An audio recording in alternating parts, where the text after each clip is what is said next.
In this video, I'm going to teach you how to integrate Monday.com with Google Calendar. This sync helps you stay on top of tasks by keeping your schedules aligned.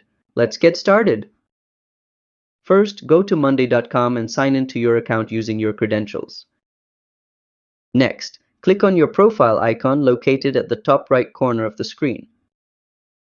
Then, go to the automation section to start setting up a new workflow. After that, scroll down and click on Integrations at the bottom of the panel. You'll see a list of available apps. Simply find and select Google Calendar.